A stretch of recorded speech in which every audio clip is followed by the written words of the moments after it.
What's up, kings and queens? It's your boy Dan from Daft Previews, and I'm here once again to take you through the most comprehensive NBA player prop preview you are likely to see for this upcoming two-game slate. If it's your first time checking out the channel, I'll let you know I do this every single day. I share my screen, we go through outlier, I tell you things I do like, the things that I don't. We talk about form lines, matchups, odds, you know it. We're talking about it. And I do all this to give you all the information that you need to make the best bets possible. Now, yesterday we got back on the winning train. We were cashing in, homie. We had Chet Holmgren under 15.5 points, Kyrie Irving under 5.5, over 5.5 assists. We hit on Jason Tatum rebounds over 9.5, Jaylen Brown over 26.5 points and assists, Donovan Mitchell over 7.5 points, and one of our BAPs even cashed in for a 3-1 payout. So back on the winning train, so I don't want to switch it up too much. So once again, let's do a quick recap on the two games that we just saw, talk about what reads were right, what reads were wrong, and then we'll dive into the next matchup. I also apologize. This video is coming out a lot later than I normally would. It is Mother's Day over here, so you know how I say, family first, boys and girls. So let's jump into this. Let's talk about the OKC versus Dallas game first. Let's review that one. Then we'll review the Celtics game, and then we'll jump into the preview. Let's go. All right, so the Mavs got the win. They're up 2-1 against OKC. Let's review this box score and see what we're right about, what we were wrong about. We had Jalen Williams had 16 points. I didn't have any thoughts on his points line. He did actually go under, which was a bit of a surprise, but we didn't have a really strong lean on that one. So he had 8 assists in that game. That I did not see coming. Chet finished on 13 points. We did back the under for that one, so that one did cash. I did like his rebounds to go over. His line was at 8.5, and he finished on 8 assists. 2 consecutive games now. He's gone over his assist prop as well. So that was pretty good. Josh Giddey had 9 points, 2 rebounds, 1 assist. I did have a lean on his. I was thinking his rebounds would go under because of minutes. He only got 13 minutes once again in this game. And we had SGA went over his points line, under his assist line, but over his rebound line. And we did like the over for his board. So we had a good read on SGA. Aaron Wiggins off the bench didn't do too much. They had Isaiah Joe had 13 points off the bench. So that's not what I didn't see that one coming. But for the most part, on SGA and Chet Holmgren, we had a pretty good read on. So that cashed in. So we can take some confidence out of that. And then into the Mavericks. I like Derek Jones to go over his points prop. So that didn't come home. But he did shoot 1 from 10. So I did like the points prop purely based on volume. If he's going to be getting a lot of open shots, he should be able to bounce back. Now, the shots were there, but he didn't shoot a high percentage. So that's one that I'll be watching closely for the next game. I think Derek Jones Jr., provided he gets that volume, a good chance of going over his points line. Given the only 3 points, we might see a lower points line, so there could be value in that. PJ Washington scored 27 points. This was one that I was close to backing the under, believe it or not, thinking that he would regress after such a strong game. But OKC's defense is by design. They're leaving Derek Jones Jr., PJ Washington, Josh Green, Tim Hardaway, all of these guys. They're leaving them wide open and just trying to limit Kyrie and Luka. So PJ Washington, the line in the next game should be about 15 points. Could be something that we look at. Daniel Gafford had 8 points and 5 rebounds. We had a lean for his under in that game, so that was pretty good. We had a good read on that. Kyrie had 22 points, 7 assists, and 5 boards. We only had a strong feeling about his assist prop, so we liked the over on his assists, which cash. He also didn't cover his points line in the first quarter, so that was easy money. Luka had 15 boards, only 5 assists, and 22 points. It was tough to get a read on him, but I think depending on where his PRA sits in the next game, looking at the under in his PRA has been money. Knees all banged up, and OKC have a plan to slow him down. Derek Lively had 12 points, 8 boards off the bench. That was also a lean that I had for him to go over. So we had a pretty good look in that one.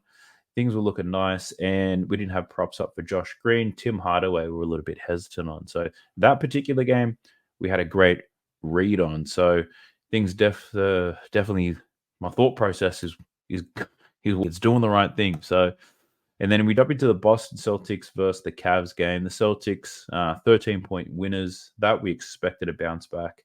What did we see? Jaylen Brown had a strong game. We saw that one coming. So we actually bet his points plus assists. So that cashed. Jason Tatum, didn't expect him to score 33 points. Not going to lie. We did back his rebounds with confidence, though. Had Al Horford. So his PRA under was definitely a lean that I had. That cash, but not a bet that I ended up taking. Derek White only had 12 points, 3 rebounds, 3 assists. So a pretty slow game from him. We were neither here nor there. Drew Holiday had an excellent game, 18 points, 8 rebounds, and 5 assists. Definitely, I think we had a lean for a bounce back spot there. And then off the bench, I did talk about Peyton Pritchard points plus assists. So he did not cash that line. We did have it as a lean to go over, but I didn't betting it. But yeah, that was one of those plays that had just kept hitting. So why not just take it? But that's a shit reason to bet something. So didn't take that. So pretty good read on that team. And then the Cleveland Cavaliers. We had Max Strus only had 6 points. His line was at about 10.5. I did lean to the under on that one. Who else do we have? Evan Mobley, 17 points. So he covered his points line again. Only had 8 rebounds though. His line was like 11.5. So he went under that. Donovan Mitchell, his line was at 29 points. I don't remember what I had. I didn't bet either, but I think the lean might have been to the under. I did have a lean for over on his boards, and that would have cashed. Darius Garland, I did have a lean for under 5.5 assists, and he finished on 6, and he finished on 15 points. That's exactly where I thought he was going to finish on because his line was at 15.5. Caris LeVert was quite strong, 15 points from him off the bench. So here's a guy that we could probably look at in game 3. I was pretty impressed with what I saw from him. Pretty aggressive and more effective scoring compared to Darius Garland. Dean Wade returned. We didn't have a look at him, but yeah, for the most part, the reads were quite good. So we'll jump into outlier. We'll see if we can get a pretty juicy read on this upcoming set of games. Given how late it is, and I want to get this out to you, I'll probably go over things with a pretty high level. So I don't want to spend too much time in the detail, but I want to give you guys enough insight and information to hopefully make some good bets. You know what I'm saying? So let's jump into it, shall we? So we'll start with the Knicks versus Pacers. So this game starts at 5 a.m. my time. You can probably see it on the screen on Outlier. 5 a.m. my time, this game kicks off. So I'm not going to get a chance to watch it. Hopefully I'll wake up to a lot of green if I do happen to take some bets on it. So let's talk about it. The Pacers, 5.5 point favorites in this one. Halliburton, Naismith, game time decisions. OG Anunoby is still out. But let's start with these Knicks because I've had a pretty good read on a lot of these Knicks. It just comes down to what bet do we eventually take. I want to start with Jalen Brunson, though. So he had a somewhat slower game, and I'm kicking myself for missing it because I thought he would have a slower game given the injury and all that, but I guess the volume is what scared me off. He finished on 26 points. So far in this series, he's covered this line only once out of 3 games. Great first game. Second game, impacted by injury, still played well. Third game, came into the game somewhat injured, finished with only 26 points. So he still shot the ball 26 times, but that's probably the only risk that there is there if you're taking the for Jalen Brunson is volume, but percentage-wise, 38%, made 2 3-pointers, and he only got to the line for 7 attempts. So, and I think that's got to do with the injuries because the Pacers probably not switching up how they're playing defense. So when it comes to the points line here for Jalen Brunson, I would honestly be leaning to the under, and that's purely because of this injury. On the road, he's probably wearing out because this guy's been playing like a dog for quite some time now. And we can see it in the last game, 38 minutes. So his minutes were down on what they normally would be. The Knicks only lost by 5. I know Dante DiVincenzo's been banging, so he might be a better look. But for Jalen Brunson, I think the under is probably the way to look there. I'm not going to bet it. I don't love it that much. Where my mind tells me this game's going to go. So probably an under for Jalen Brunson there. We have his assist prop. That line's at 6.5. So this has dropped quite a lot. This used to be at 8.5 at the start of this series. It's come down to 6.5. Now he's gone under this in 3 consecutive games. 6, 5, and 6 so far in this series. His potential assists, they're not high enough for him to cover this line. Well, 13 potential assists, not too bad. He can get close to it. But 15 in game 1 is what worried me about taking the under. Then he only had 7 potential assists, and I was like, hell yeah, let's go. But knowing that with that game, he was impacted by injuries. And then in the next game, he had 13. So it's starting to level out. So I'd probably I think by the end of this series, Jalen Brunson's going to average about 12 potential assists. And the line at 6.5 is pretty much spot on. Given the Pacers are favorites, expected to win, Jalen Brunson's still going to shoot a lot. I think a solid play here could be the points plus assist, and then leaning towards the under. Now, it has cashed in 2 straight games, but both of these games, you could say he was somewhat impacted by injuries, but 38.5. If he's going to cover this, he needs to score a lot of points. He hasn't been able to have a big assist game against the Indiana Pacers, I don't believe. So let me check this out. So yeah, against the Pacers, you can see here the most assists he's ever had against the Pacers back to dating till 2022 is 6 assists. So yeah, I think the assist line's quite tight, and this points line, just the volume of shots he's going to take is what worries me. So I'm probably not going to bet either of these, to be honest. But that's just when my thought goes for Jalen Brunson. Under in his points, under in his assists, put them together. Why not? Other Knickerbockers that we got, let's go with Dante. Now, Dante was a beast. Now, his line was 20.5 in that last game. I had a strong lean for him to go over in that, but I was worried because, he'd already had 2 strong games against Indiana. Can he do it again? And he did. 35 points. So his line is now up to 23.5. Looking at how he's gone against the Pacers, strong in the 3 games this series. In the regular season, 1 from 3 games. Now, Jalen Brunson, in my personal opinion, probably hasn't recovered too much from that injury. And we can see here for Dante DiVincenzo, shit ton of minutes. 43 minutes in every game in this series. A lot of shots, 17, 20, then 26 in that last game. 3-point shooting has been off the chain. 56%, 50%, and 64%. So man's been putting up shots and he's making them at a very high clip. I think if the Knicks have any chance of staying this game, Dante's just going to have to keep pulling the trigger. And I think at 23.5 points, it's probably not high enough for me to say, whoa. If this was at maybe 24.5 for him to get 25, that's when I might hesitate a little bit. 25.5 maybe, but this is a line that he's covered in 3 straight games in this series. If Jalen Brunson is not 100% good to go, then Dante DiVincenzo has to be that guy. No OG. That takes away 15 and 20 pinning. No Bogdanovic off the bench to support them. So the Knicks have to get some extra points. And Dante, he's shown in the regular season that he's willing to take 20 to 25 shots per game. So I don't think it's going to be Josh Hart. I think Dante DiVincenzo is still a good look here. I'm going to look at his points prop. I'll take that as one of my leans. I like what's on offer. Looking at his assists, 2.5's the line. Nothing crazy is happening there. Rebounds, his line's at 4.5. So he's only covered this in 2 out of his last 10 games. And against the Pacers, 2 out of his last 6.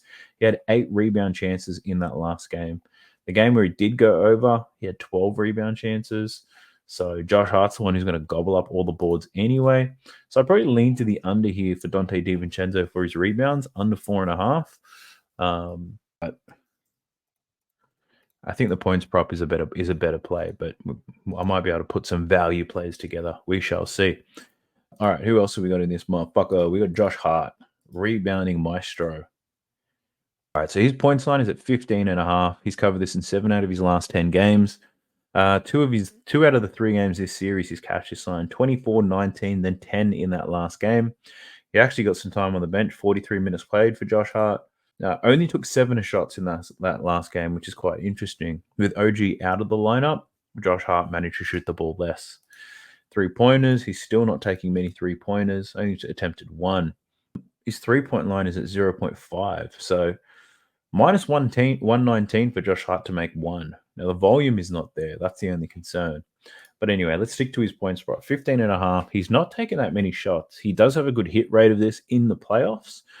Against the Pacers, though, he has cashed this in 2 of his last 8. So I couldn't tell you what he's going to do, to be honest. Josh Hart, what I know he's going to do, he's going to collect stats. Is he going to score? I couldn't fucking tell you. So I'm not touching the points line at all. I don't know what's happening. His assist line's at 5.5. He's cashed this in 2 out of the 3 games. 4 assists in that last game on the road.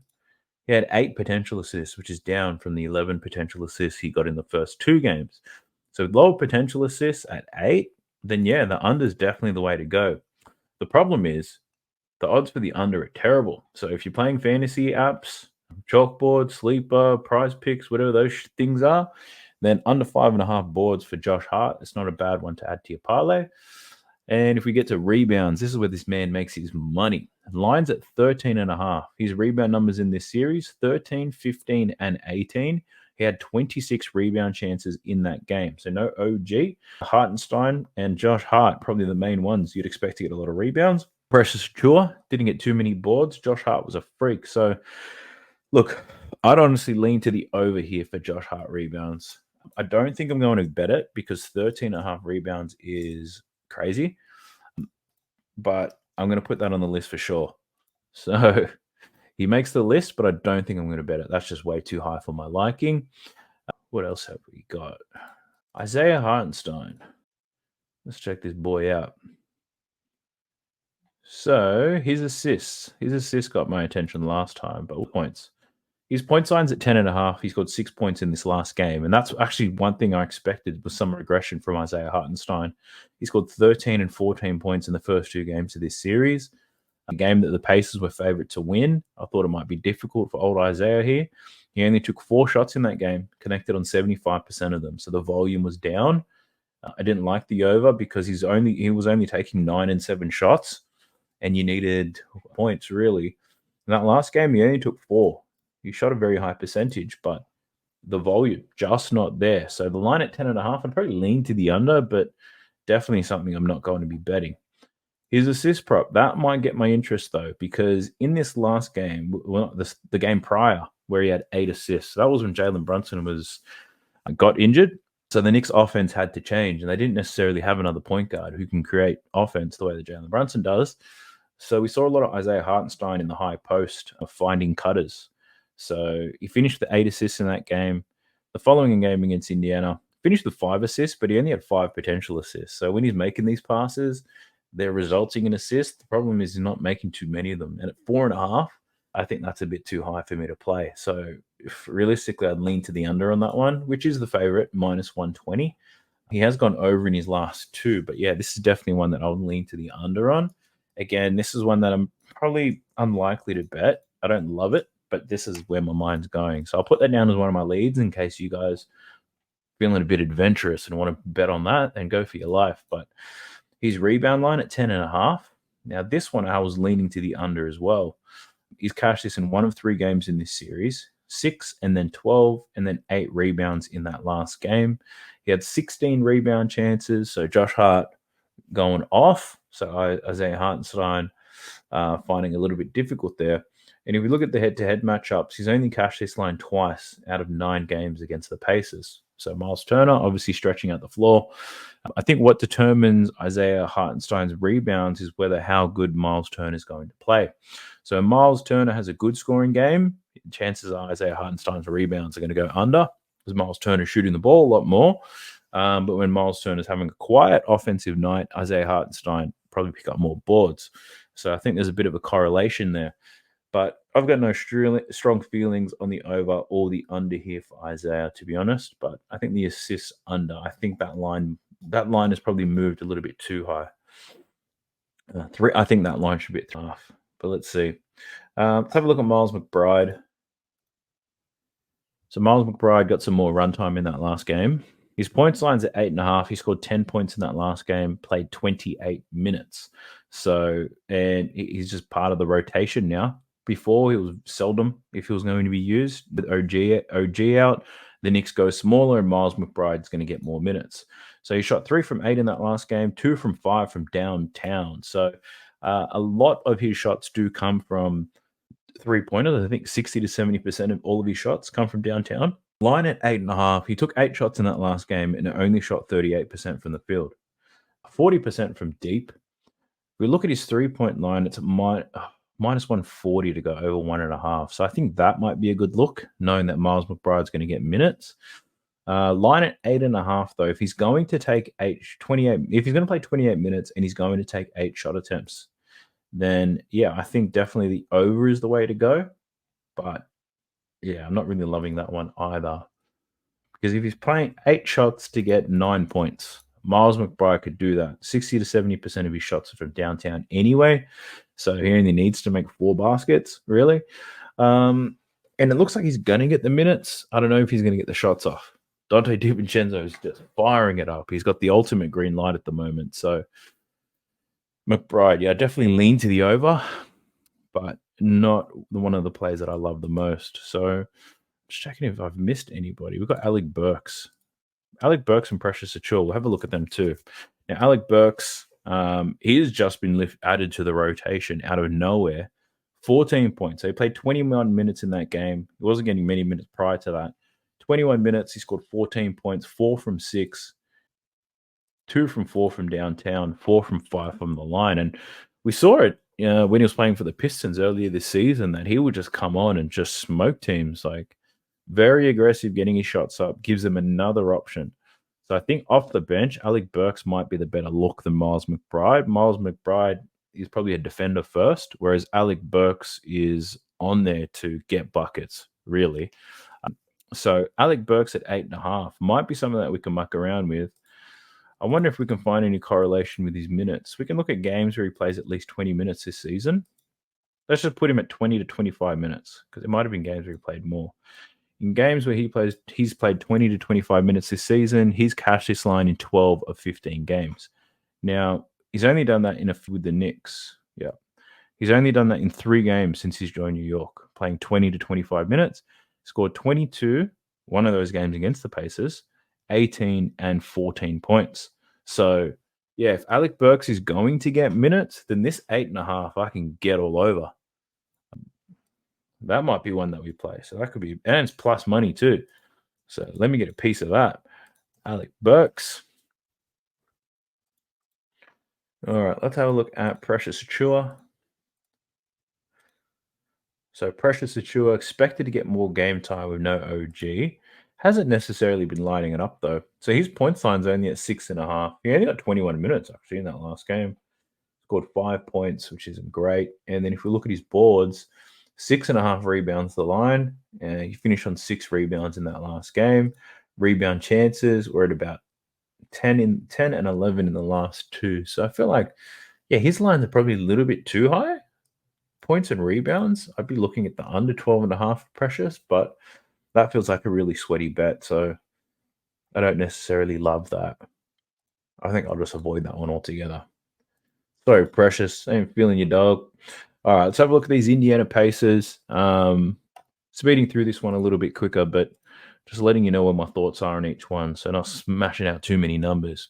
We got Tyrese Halliburton. Last 2 games, this guy's been the motherfucking monster. 34 and 35 points in his last 2 games after starting the series off with 6.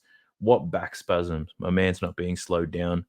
So the last game, the game prior to the last one, he took 19 shots. And I said, if he's going to take 19 shots, I take the over time and time again. Sure about his volume. Then he comes back, 26 attempts in that game. I think he's really learned a lesson here that he has to shoot first instead of pass first. Took 16 3-pointers in that last game. Only shot 38% from the field, but it goes to show if Tyrese Halliburton is scoring, it makes everything else easier. When he's just dishing that rock around, I think that makes it a little bit more difficult for his teammates. So the Halliburton points, the 21.5. If he's going to shoot, again, I'm going to say it, if he shoots at least 19 times, then yeah, 21.5 points is nothing. And there's nothing that tells me that he won't. Like, yes, these back spasms, I'm sure it's wildly uncomfortable for him, but he's had that this whole series, right? The questionable tag's been there this whole series. So on this volume, you can't not take it, right? So Tyrese Halliburton, 21.5 points. Let's go. Let's dance. So I do like that. His 3-point prop, where's that? 3.5. So he's had 7 and 6 made 3-pointers in his last 2 games. Yeah, and this is all just comes down to volume. I'm just trying to see if we take that. So over 5.5, he's plus 440. So I think that alone could be a high value single right there. For him to make 6, because this guy's just chucking it up. That first game, he shot a wild percentage, 7 from 11. And that just gave him some confidence, I'd say, to shoot the ball 16 times from deep. Why the hell not? Things are rolling right now. Let's not overthink it. So that could be a high value single play that we take. Tyrese Halliburton over 5.5 threes. Fuck yeah, let's go. And let's have a look at his assist prop, 8.5. So the line has come down. And the reason why it's come down is because his assists are down. So far in this series, 8 and 7 assists, potential assists, 15, 20, and then 14. So prioritizing his scoring over passing. So the line at 8.5 feels very sharp to me. He can rack up these assists very quickly. I think it's very natural for him to move that ball around anyway. I think he's making a conscious effort to score. So I wouldn't take the under here because that's a very natural play for him to pass the ball. but I'm not overconfident in taking this over either. Another pivot you could look at is an over in his points plus assists, but I think, yeah, the points play probably makes the most sense to me. So there's Scally. Who else do we have? We got Pascal Siakam. So he's someone that I did like the over for. I had him as the strongest lean you could possibly get in that last game to go over 20.5 points. I didn't end up taking it. He scored 26. And the reason why I didn't take it, what was the reason why now that I think about it? Was it a volume issue? I don't think it was a volume, whether he was going to take enough shots. Actually, the reason why I didn't take it is because my first thought was no OG. Pascal's been missing some easy ones. Even on the same volume, he should bounce back, right? Because he took 18 shots, but only shot 39% from the field and finished with 14. I was like, no OG, shoot a higher percentage. If he takes 18 shots, he should cash it. I then fucked around with the data and looked at the games where he's played, because he's played the Knicks twice this season, and OG was already injured in those games. So Pascal had an easier matchup, you could say. And in those games, Pascal Siakam still went under the points line. So I was like, fuck, maybe he doesn't, no OG or not, Pascal Siakam will struggle. So the perfect example where I had too much data and I really overthought it. But let's just keep it 100 here. So he scored 26 points in that last game, 14 shots, got to the line a lot. And I knew this was coming. When OG Anunoby got injured and Josh Hart was picking up Pascal Siakam in the second game, Pascal was just hammering him in the post. He was aggressive as hell.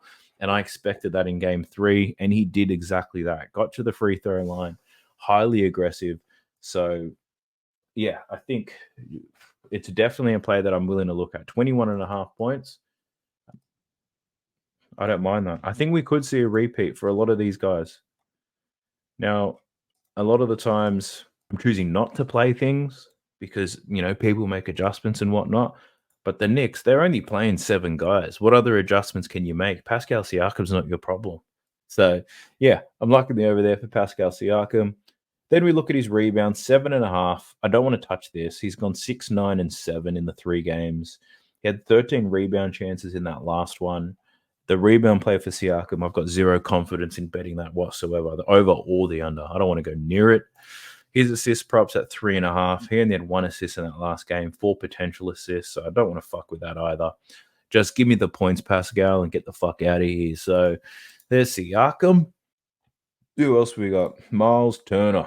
So another one of my strong leans. And I tell you what fucked me in this last game. I had really strong leans in a lot of these Pacers starters. And if you guys watched that episode or that video, then you'd remember me saying that. And the reason why I didn't bet on these is because, again, the recent form of their bench players. A lot of the role players off the bench were hitting their numbers more consistently than a lot of these starters.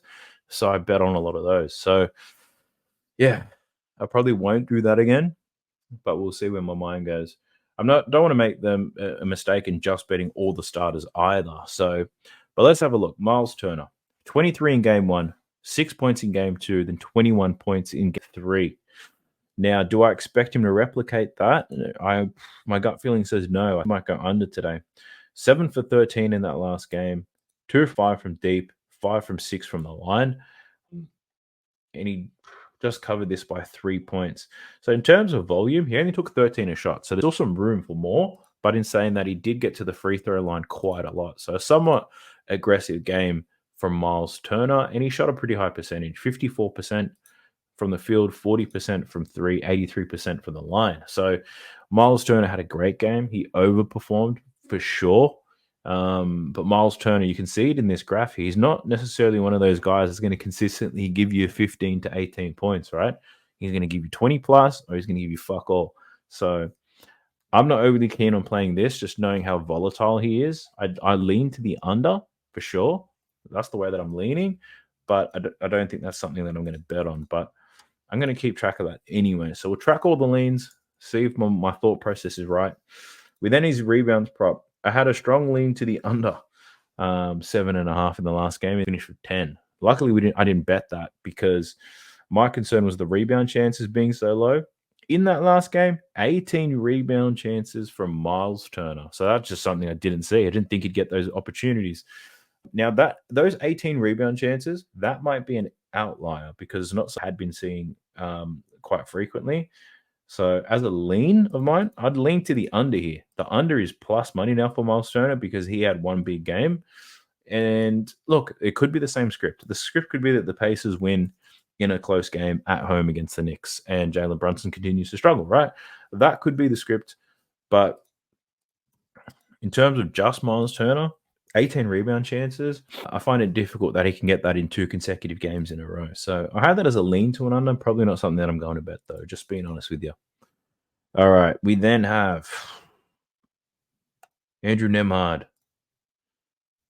Can't remember what my thoughts were on this guy. I think I took it was just his assist prop I think it was his assist prop because he was consistent as hell. Yeah. So his assist prop was at 3.5 in the last game. It's gone up to 4.5. He had 6 assists. And at 3.5, he had covered in 3 straight games. Now it's up to 4.5. He had 6 assists in that last game, 8 potential assists, and he managed to get 6. So I think this is the reason why I didn't bet the 3.5 assists because his potential assist volume was not high.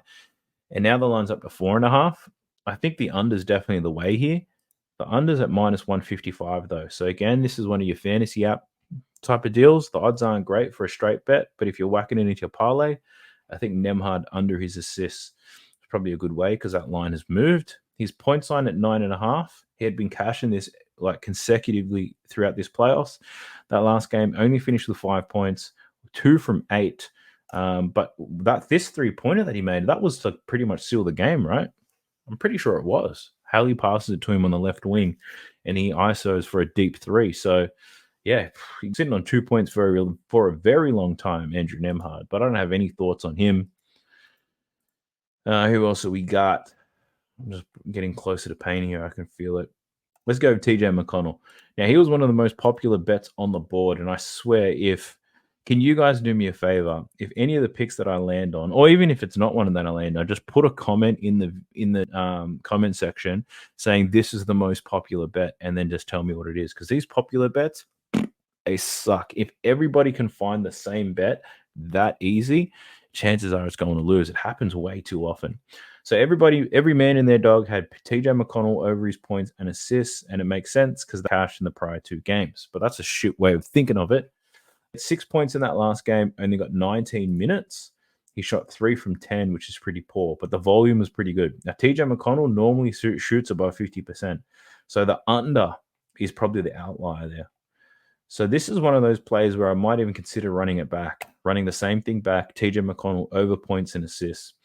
That last game, he only had 1 assist, though, but he only had 2 potential assists. So that's a bit of a head scratcher. Normally, his potential assists are much higher than that.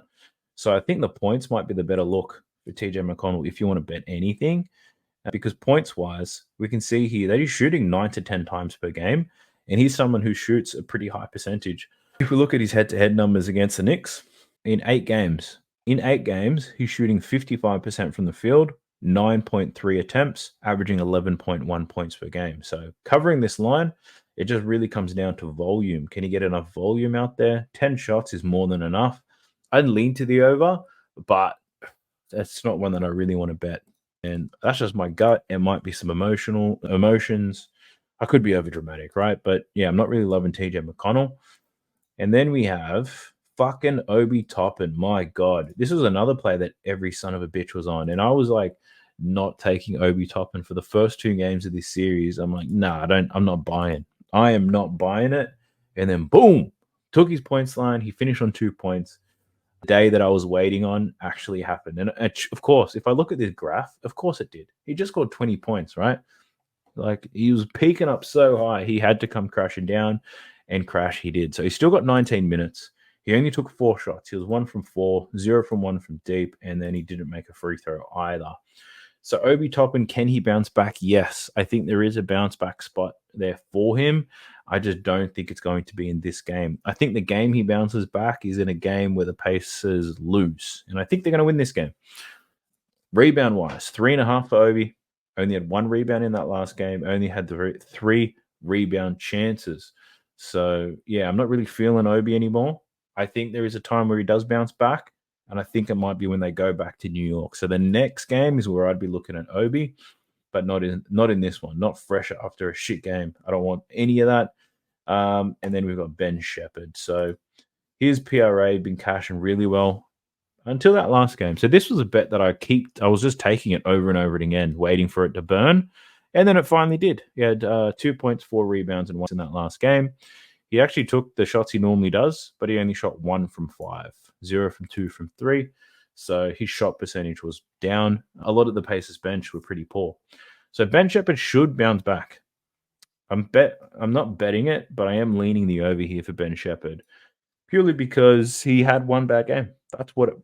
Honestly, that's what happened. He had a bad game. He'll still get similar amount of minutes, I'm sure. 15 to 20 minutes he'll still get. He'll still take about 4 to 5 shots. So the opportunity is there for him. He'll get a few rebounds, get assists. The over in his PRA, definitely something that I'm still leaning towards. And I'll double check all these, and I might end up betting some of them. But the 4 players that I like from this game already, Dante DiVincenzo and Alec Burks. Actually, all of these are points prop. DiVincenzo, Alec Burks, Tyrese Halliburton, Pascal Siakam. They're the ones that I'm liking. They make the most sense to me. Yes, all of those 4 did hit in the last game, but I don't think things change too much from game to game. But in this one anyway, I think that next game in New York, some wild shit will happen. But this homestand for the Pacers, I think it continues to deliver the same way. Jumping into the next game is the Denver Nuggets versus the Minnesota Timberwolves. We've got Minnesota's 2.5-point favorites at home. Jamal Murray, Kentavious Caldwell-Pope, and Reggie Jackson, all game time decisions in this one. So in game 3, Denver went into Minnesota and absolutely smoked them, absolutely blew the socks off them. I had a lot of reads right in this game, but again, I think the data swayed me, and I bet a lot of the Minnesota players, knowing that Denver was going to be better. Pretty much all of my leans except for Jokic came to fruition. So let's see if we can have a bit of a balanced approach in this one. If I am going to bet this game, I am going to bet on this game. Let's not be silly. I do want to make probably bets for both teams just to really balance it out. If I'm betting heavily on one side and I've read that game wrong, then all of those bets are going to lose. Because in that last game, what did I have? I had freaking Karl Anthony Towns, and I had Anthony Edwards and some other jackass. But like, all Timberwolves players were my bets, and that game didn't happen the way I wanted it to. If I had better balance, we'd be cashing in. So let's get through it, shall we? All right. Let's go with the home squad first. Let's talk about Anthony Edwards. So Anthony Edwards, his points line has not moved, 27.5 points. I took the over last time, and he only finished on 19 points. I called out that he should get more opportunities, and he did not. He played the same amount of minutes. He took less shots. He still shot a high percentage. He shot 3 from 8 from downtown, and he didn't even get to the free throw line. So I think where I'm at with this one, I don't want to sing an R. Kelly song again, but my mind's telling me no, but my body is telling me yes. So Anthony Edwards, I think he bounces back in this one. Very slow game in that last one. We saw it in the Phoenix series. He had 2 pretty poor games. He had 13 points in this game against Phoenix. Bounce back. No, this was the playoffs. This was the start of the playoffs. Yeah. This was the end of the regular season. Start of the playoffs with 33. Following game against Phoenix, slowed down with 15. Bounced back with 36. He said, nah, you ain't doing me like this. So I think Anthony Edwards goes over his points prop. I think the Timberwolves are going to be more competitive in this game. I think Anthony Edwards is going to be more aggressive because he didn't take as many shots as I would have liked. And I don't think the Denver Nuggets can handle him, provided his mindset is in the right place. Now, it's a very casual take, but I figure the way that I think about the game is more likely to hit than what the data tells me, because this data been burning a hole in my pocket. So that's what I think is what's going to happen with his points. Looking at his assist line, it's at 5.5. In this series, 3, 7, and 5. This is one where I think he goes under, and I think he goes under because he's going to be aggressive scoring. He's been pretty slow offensively. He was slow, very slow in that last game. But the game prior wasn't necessarily giving them problems either. For him to create and get more potential assists in this particular game after having a slow scoring game, I can't see it. I think the under is the way to go here for Anthony Edwards at -104. He only had 10 potential assists in that last game. He should probably get the same. He should get more minutes. I am of the mindset that he shoots the ball a lot more in this game. And yeah, the under in his assists is definitely a lean of mine. So I'll have a look at that. We might even have a parlay, an Anthony Edwards parlay. And then we have a look at his rebounds line, 5.5. He had 6 boards in that last game. So in this series, 7, 2, and 6. Looking at his rebound chances, 9, 4, and 8. So he doesn't get a lot of rebound chances, but if he is there, those rebounds he be getting. We can see a lot of his rebounds, well, the majority of them are defensive rebounds as well. And in a game where I foresee the Timberwolves being more competitive, he should get more rebound chances, right? So at the same time, though, you got to think about it. It's not just about Anthony Edwards. He's got Gobert, Karl Anthony Towns, Jaden McDaniels, even Nikhil Alexander Walker, Naz Reid. There's going to be at least 3 of those motherfuckers on the court with him at the same time. And those guys haul in rebounds. So the rebound side of thing, I'd lean to the over for Anthony Edwards for sure. But it's not something that I'm willing to put money on, given that there are much better rebounders on his team. So I'll put that down as a lean, though, just so you guys can rock with it if you want to. But I think, yeah, I've got a stronger feeling on his over on points, under assists. That could be a parlay that I play. Who else have we got? Let's get Cat back in here. Where's Cat? Karl Anthony Towns. So Cat shot a pretty good percentage in that last game, but similar to Anthony Edwards, didn't get the volume. So his line's at 19.5 points. In this series, he scored 20, then 27, and then dropped down to 14 points. Is it a bounce back spot for Cat? Look, potentially. But I think Anthony Edwards needs to bounce back first. He only took 7 shots in that last game, 4 from 5 from 3, and he made 2 free throws. He only had 2 fouls. So his reduction in minutes wasn't because of foul trouble. It was all because of the blowout. Now, this game should be a lot closer. Minnesota would have learned a few things from that last game. And if it is closer, Karl Anthony Towns will get more minutes and he will get more opportunities. Now, in those first 2 games in this series, he took 13 and 15 shots. He shot at a crazy high percentage, 62 and 67%. He did shoot a good percentage in that last game as well. So if he gets the volume up, then for sure he could get cooking. He absolutely could. But I think, look here, I probably don't like his points prop that much, but his 3-point prop could be the wave. So over 2 is at minus 120. So this is cashed. He's in the 3 games. He's gone 2, 3, and 4 3-pointers. He's shooting at a very high clip. He was 4 from 5 in that last game. So if we look at over 1.5, it's minus 179. So that's not great. But the over 2.5 is plus 190, and that's cash in the last 2. He's taken a lot of attempts, 5 attempts in his last 2 per game. So his total field goals, 11.5. 3-pointers, 4.5. So we're looking at about 40% of his shots come from downtown. So I probably like the 3-point prop here for Karl Anthony Towns better than the points prop, but that's going to require some line shopping. What I know about 3-pointers is you can get some crazy different odds depending on where you look. But I think Karl Anthony Towns, if you're going to get for close to plus 200, I think that would be worth a play. But we'll see. I'll dig into that a little bit further.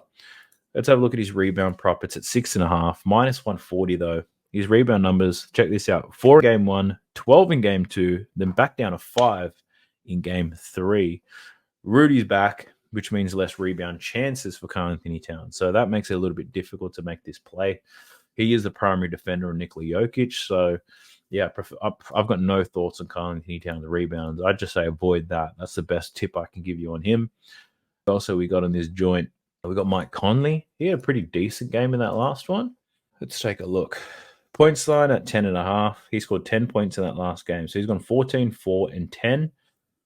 Minutes were slightly down. Field attempts, though, were pretty high at 9. He only shot 33% from the field, 1 from 5 from deep. So pretty bad shooting night for Mike Conley. If he gets the same type of volume, then yeah, over.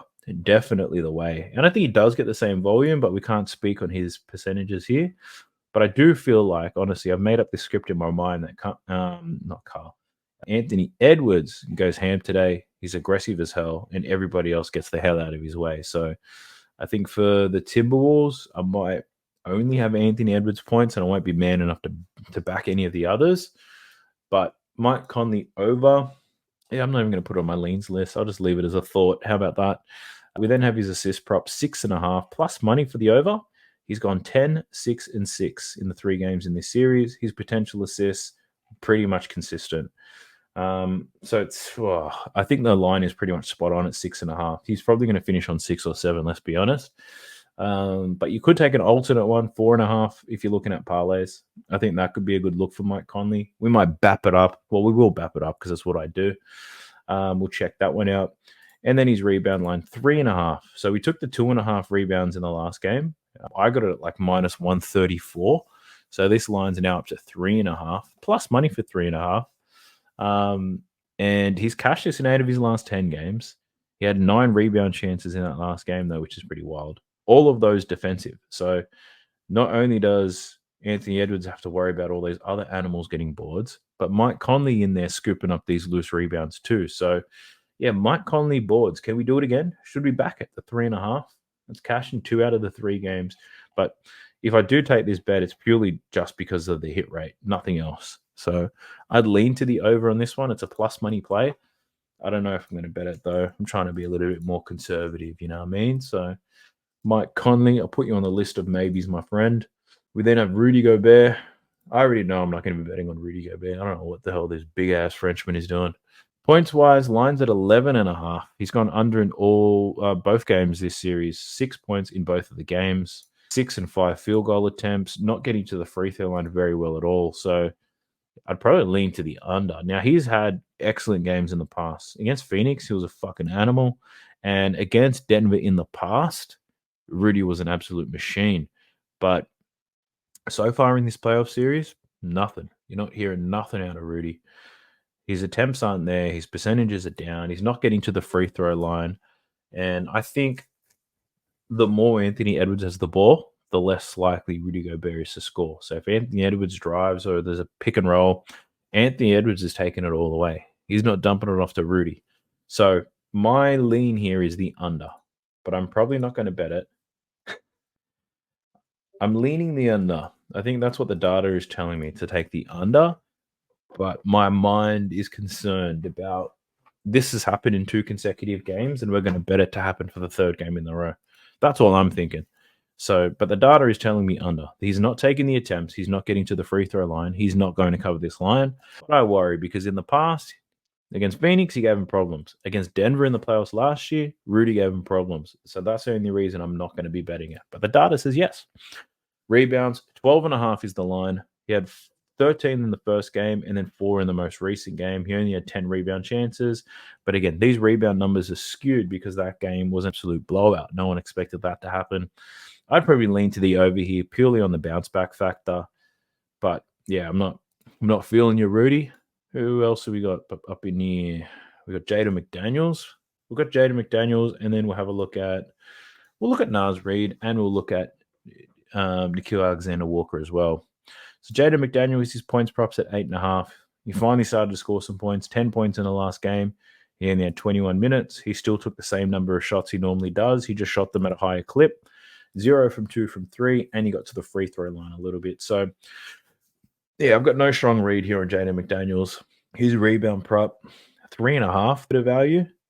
He's had pretty games, so there could be a good bounce back spot here. But, yeah, these rebound chances are awful. 14 in game 1, and he had 8 rebounds.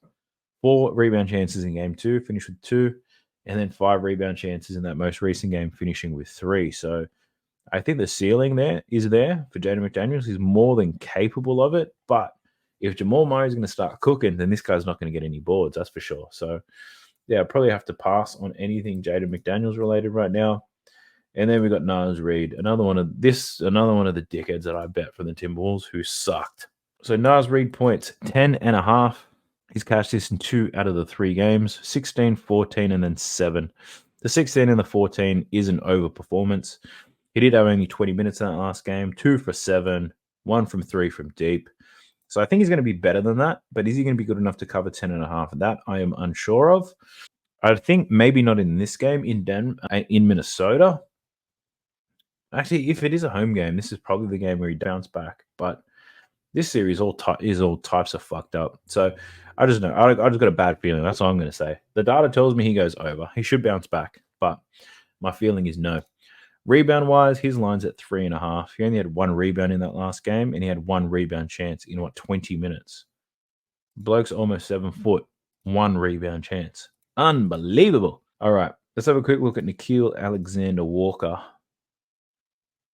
N-A-W, Nor. Points line, 6.5.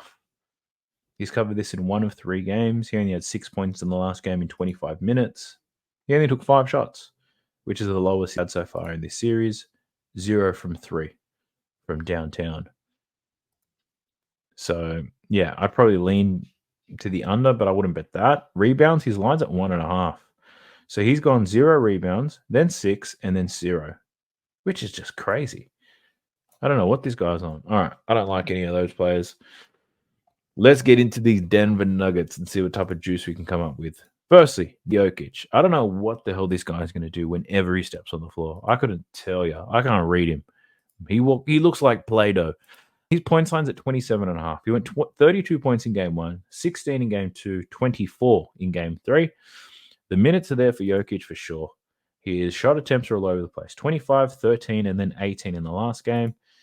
He did make a 3-pointer, and he doesn't get to the free throw line as much as you'd think. So when it comes to points at 27.5, I don't know. I honestly do not know what the fuck Jokic is going to do. They won the game last one, and he didn't have to score too much, but he did get close to it. Don't get me wrong. I'd probably lean to the over now that I think about it, because I think this game's going to be a little bit closer. So he should get more minutes, more opportunities. I think I think my lean is that he goes over. I'm not going to bet it because he's hard to bet on, but I want to document my lean to see if my thought process is right. Yeah, I'd lean to the over on that. Rebounds, 13.5 boards. He had 14 rebounds in the last game. So game 1, 8, then 16, and then 14. So you need a repeat of that in order to cash the over. He had 20 rebound chances in that last game after getting 27 rebound chances in game 2. We know that his minutes slightly down in that last game, but we also know that the Timberwolves were awful. And if the Timberwolves are awful, there's probably more rebound chances coming their way, right? I think the line's pretty high. He has hit this quite well in the series, but against the Timberwolves, 5 of 15 games. So I don't think I can play that. I think it's a little bit too high for my liking. Assists, the line's at 8.5. In the 3 games this series, he's gone 9, 8, and 9 in his assist volumes. This is promising, though. Potential assists on the rise. 12, 15, and 16 potential assists. He's hit this in 4 of his last 5 games on the road as well. Check this out. These are his last 5 road games. 12, actually, these are regular season games. In the playoffs, 9, 14, and 9 on the road. So his assist volume is going up. On the season, it's only 23% on the road, though. So these are his last 5 games overall. 4 out of his last 5. Potential assists on the rise. Yeah, I'd probably lean to the over on this one for Jokic. But again, I don't think I'm going to bet this with too much confidence here. He hasn't had a triple-double in quite some time, so he could be due for one of those. But the Timberwolves, pretty good defensively for the most part, so the assists might be hard to come by. But yeah, I'd lean to the over for his assists, but now I'm leaning for the over in his points and assists, which doesn't make any sense. The points plus assists could be a good play. 36.5. He's gone under in 2 out of the 3 games. The line's still set at 36.5. Historically, in head-to-head matches against them, he's hitting 7 of his last 15. So prior, in the regular season this year, he was cashing the shit out of this points plus assist line, and a lot of it was on points alone. But so far in this playoff, he's been a little bit subdued, you could say. But we need to get him back up to here. Look at these shot attempts, 20-plus shot attempts. That's what you need to see from Nikola Jokic. But again, I don't think I'm going to take too many Nikola Jokic bets throughout this playoffs because he's just a tough son of a bitch to read.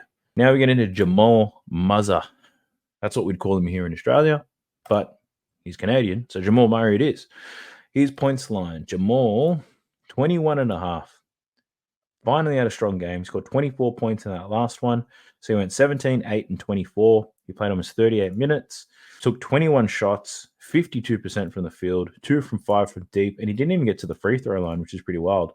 So there's some opportunity for him to be even better in this game, believe it or not. I would lean to the over. I'm not betting on Jamal Murray, though, because, yeah, one good game is not going to change the fact that his last 7 games were ass, right? So he's had one good game. I'd lean to the over because, shit, someone's got to go over for these Nuggets, right? Leaning on Jokic, leaning Murray overs as well. But, yeah, I'm not going to be betting that. No. I think his calf's still a problem. Let me double check that. Yeah, left calf, still an issue for him. His assist line's at 5.5. I did have a lean for under 5.5 assists for him in the last one.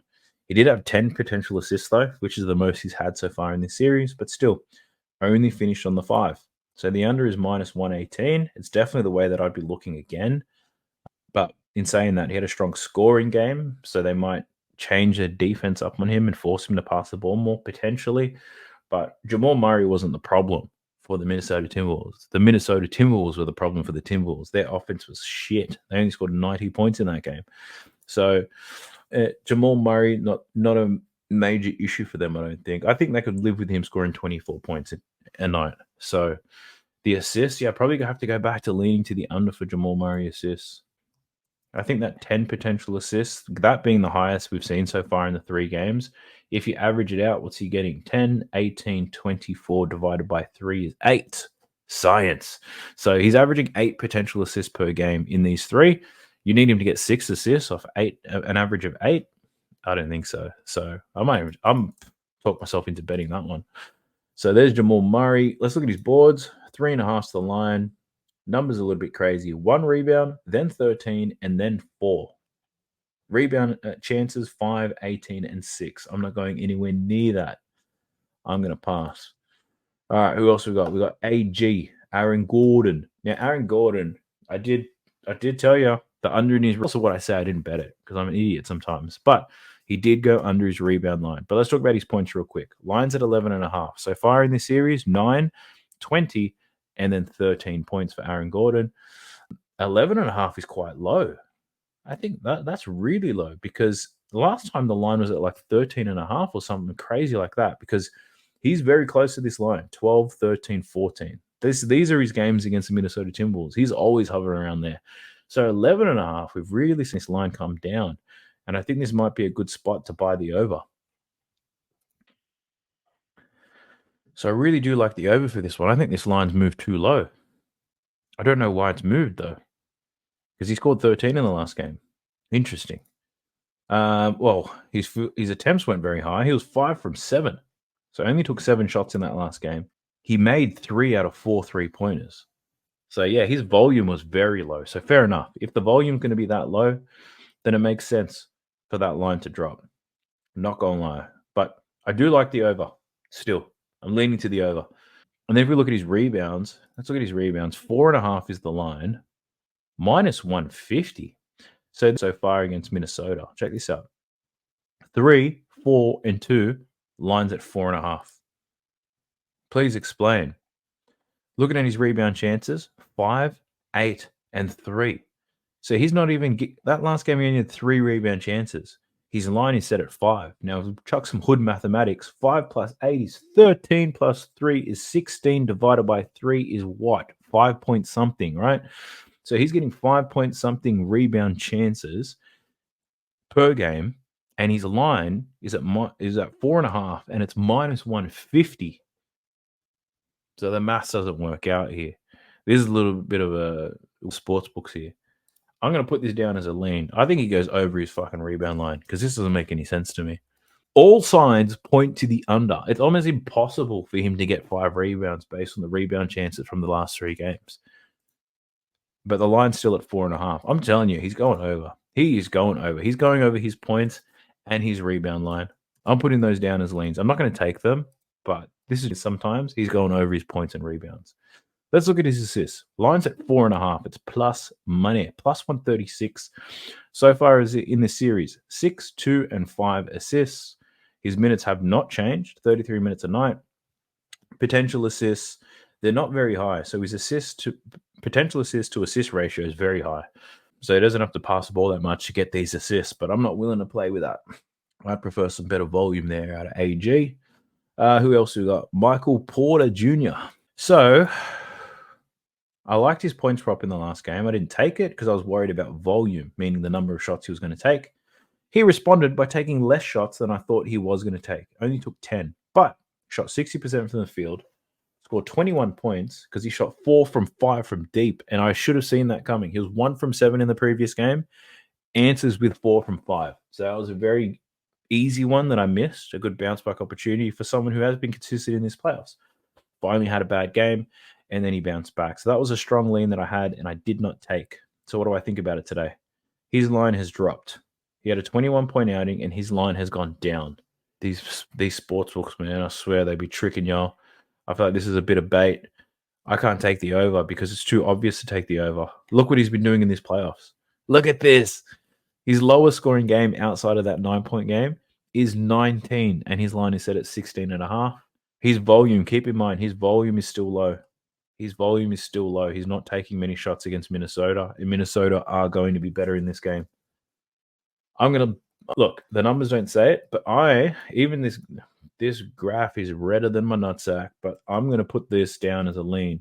Michael Porter Jr. under 16.5, just because the over makes too much sense. I'm not going to bet it, but yeah, I'm just saying be careful. Michael Porter Jr. bettors out there.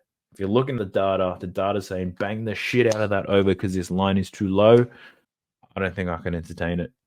Now, rebounds. His line for rebounds is at 5.5 minus 125. He was an excellent rebounder in the Lakers series. Up against Minnesota, 6, 5, and 4 rebounds. This is why his line is dropping.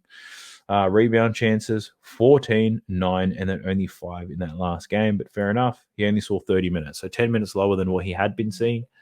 If you give him an extra 10 minutes and more rebound chances, then I think we could be talking a bit of business here. But I'd probably lean to the over here on his rebounds. He's gone under in 2 straight, line at 5.5. It's already come down. This game should be closer, so he should get more opportunities. Definitely lean to the over. I don't know if I love it enough to bet it, but that's definitely which way I'm leaning. That's for sure. Okay. We're not going to look at his assist prop because he doesn't do that at all. Checking to see, is there anyone off the bench who had a wild game? I don't think anyone did, so it might not be worth looking at. All right, let's do a quick recap on what we've got so far. Actually, I'm not going to do a recap because I got a shit ton of leans.